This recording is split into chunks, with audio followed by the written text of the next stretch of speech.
This is the annotations for English literature and language on the Nurse's Song from Songs of Innocence. This is a paired poem. There is a poem of the same name in Songs of Experience. Obviously they're showing different sides to the same character of the nurse. At this period in time, a nurse was a young woman with no children of her own, who was unmarried, who worked as a servant in an upper class and middle class household, and her job was to mind and look after the smaller children in the house, often babies, toddlers, that kind of thing. When children got a bit older and needed education, parents would hire a governess, and the governess would teach the children manners and etiquette and all their numbers, languages and so on. So slightly different role to a governess. Definitely spent a lot of time with the children overnight, doing sort of the burden of heavy work, getting them dressed, that kind of thing. Okay, basic structure of this one, again very simple as per most of Blake's poems. It's made up of 4 4-line quatrains. It has an alternate rhyming pattern of A, B, C, B.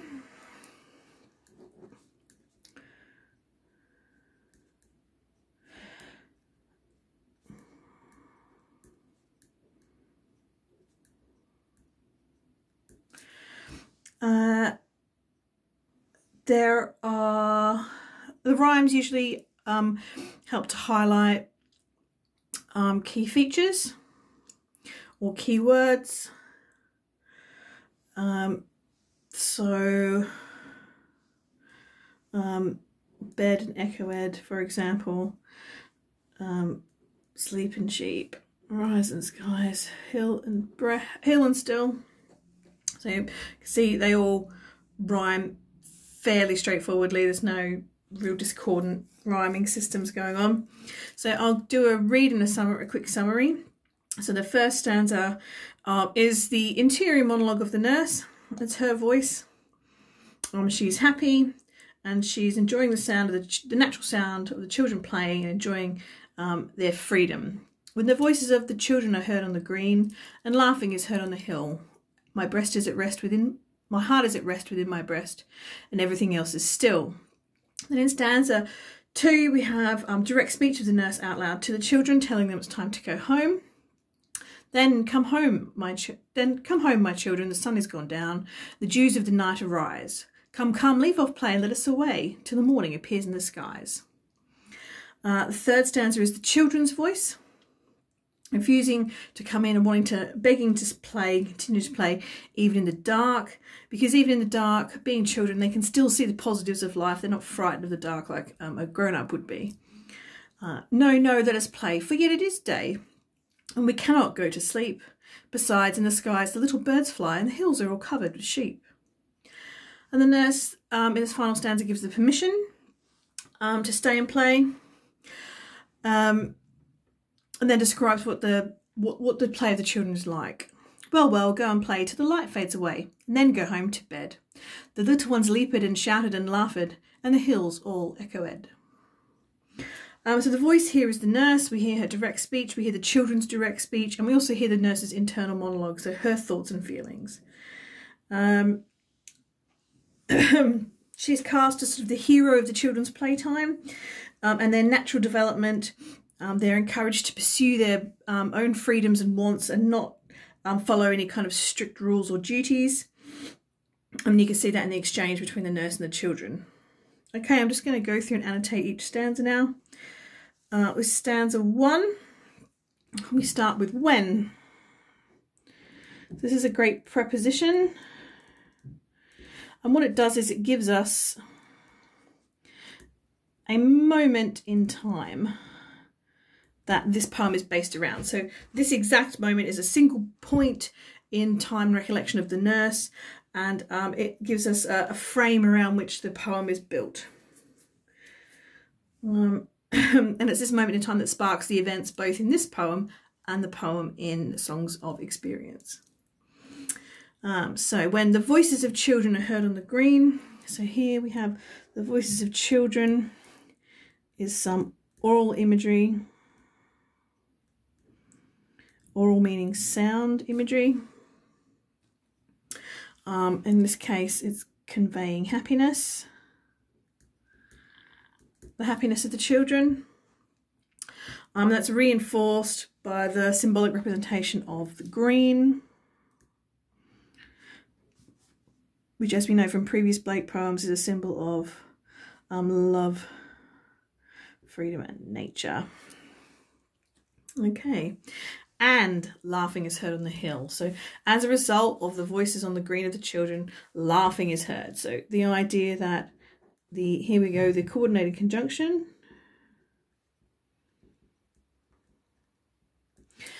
joins the effect of the voice of the children so it joins line 1 and line 2 together. So it links those two images together. So the voice of the children create the laughter. And laughing is heard on the hill. Laughing itself, it's an infinite verb. It carries on indefinitely, suggesting that the laughter is ongoing, full of pleasure. Don't forget, the green itself could also represent pre-industrialization. Where to put it? There we go.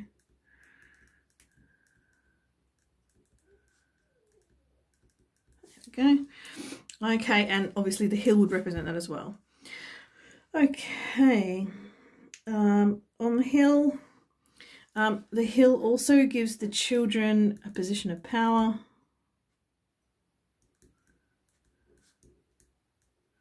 That comes with them being up high. They are higher in this instance than the nurse.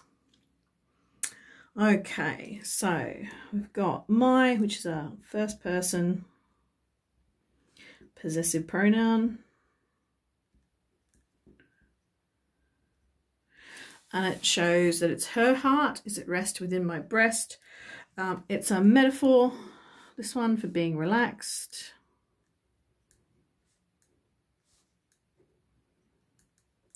Or content.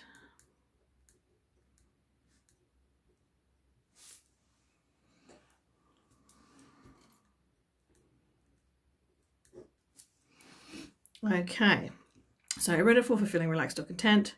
And that's backed up. We've got, again, another coordinated conjunction. Suggests that line 3 and line 4 go together and everything else is still. So again, just reinforcing that suggestion that she feels content and calm and relaxed. And it also suggests that the laughter and the playing of the children drowns out any other noises. So this everything else.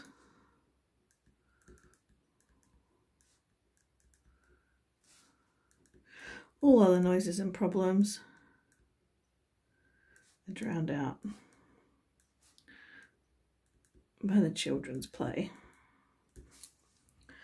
Okay, and then we've got the direct speech of the nurse.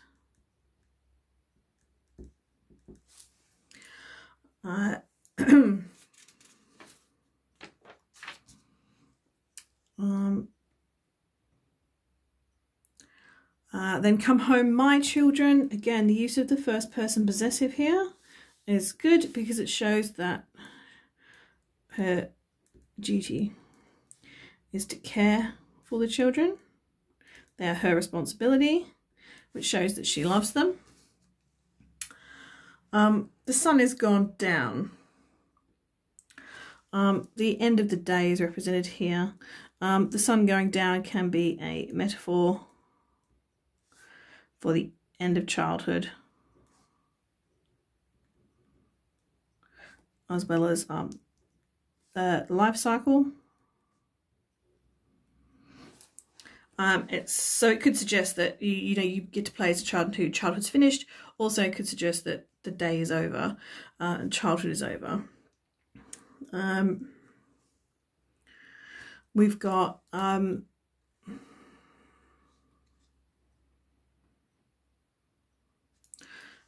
is gone.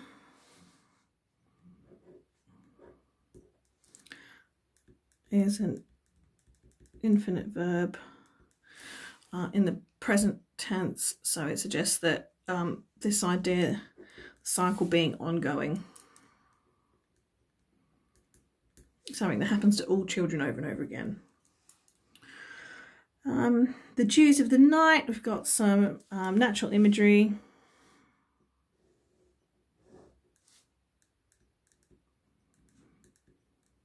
Which is quite common in Blake's poems. Dew is moisture that appears on plants overnight, so it suggests rebirth and renewal. It takes place overnight in the dark, meaning that dark doesn't become a suspicious place. Also, the comment on mentioning the night time as well, obviously, is the opposite to day. Dark versus day versus night, light versus dark. In this case, the night is the adulthood. So the birth of your adulthood is coming in this case, and that's why she requests for them to stop playing, because obviously they need to start thinking about growing up and becoming adults.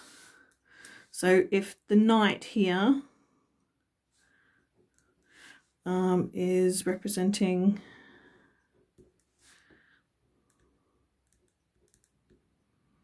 adulthood, the idea that they'll be moving on soon. Right, we've got come, repetition.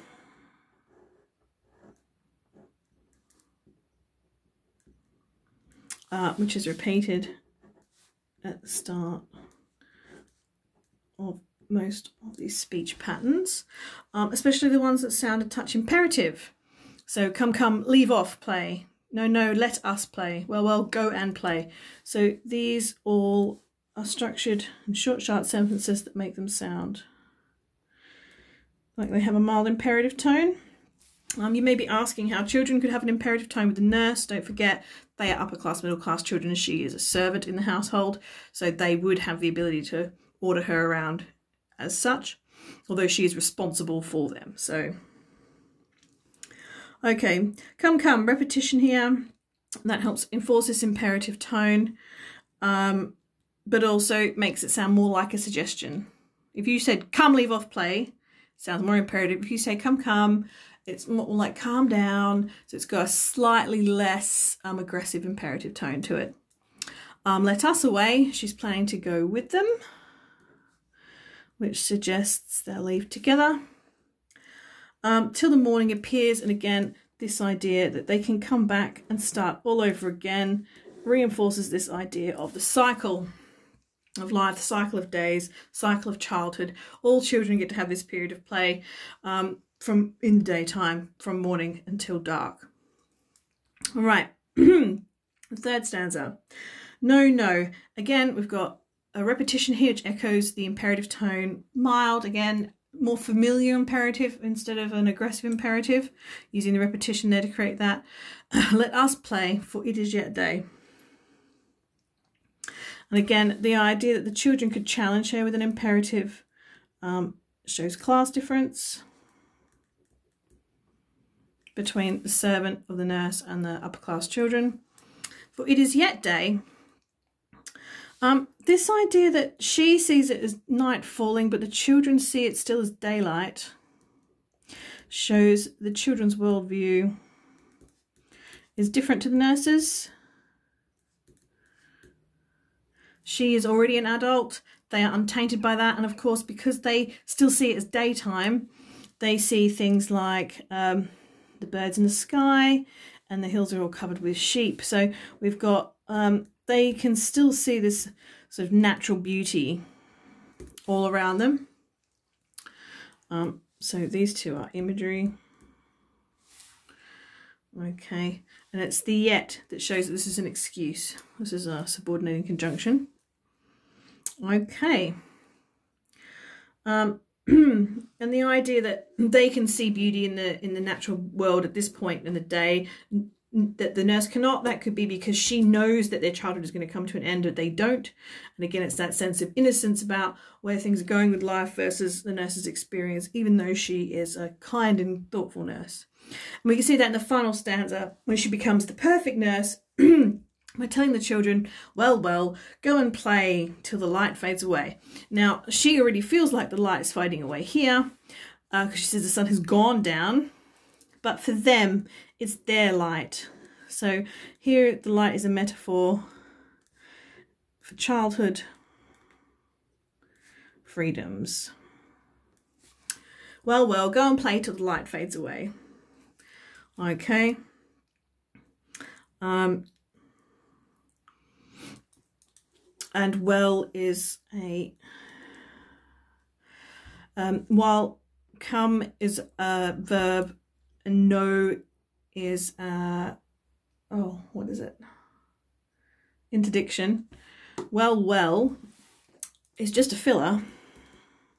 So it's just a space filler for when you're trying to think of what to say. So in that sense, these have more power than this one. It shows that she's given up arguing with them. She's not going to argue with them. She thinks their idea is the right idea. Well, go and play till the light fades away and then go home to bed. Okay, so the light, metaphor for childhood freedoms and maybe the purity of childhood as well. And then go home to bed. And then we've got the lovely list of, well, first we've got the adjective here describing the children. There's young and naive, little ones. And then we've got the extended sounds here for leaped and shouted using using the accent over the ed to extend. So instead of saying leaped as one syllable, it's leaped, so 2 clear syllables, which extends the length of the line, but also reinforces how much fun they're having with their verbs here. So, and suddenly the verbs are past tense. So we've got finite verbs. They're also dynamic verbs because they are, they show physical action in the play. So we've got leaped and shout and laugh. So again, they all emphasize the fun children are having. And it's physical fun, good healthy fun. So the extended syllables and the finite verbs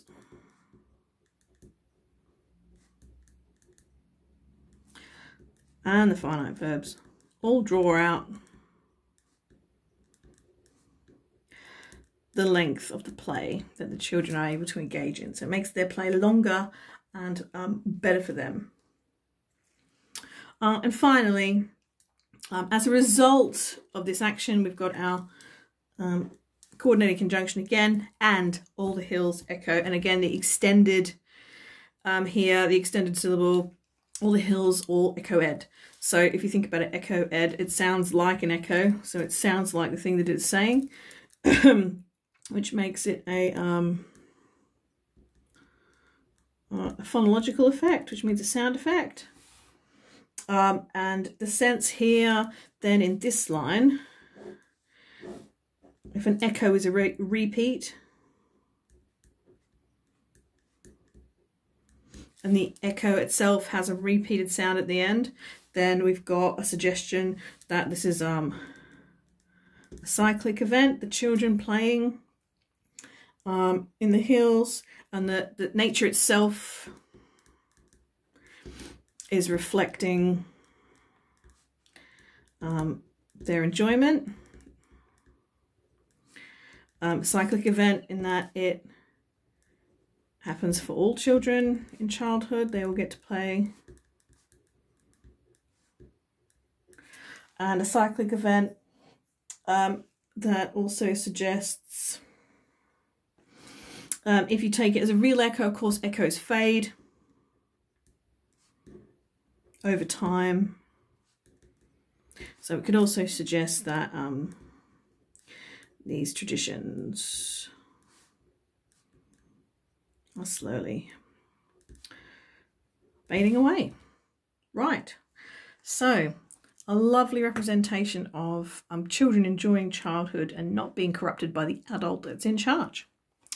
Thank you very much.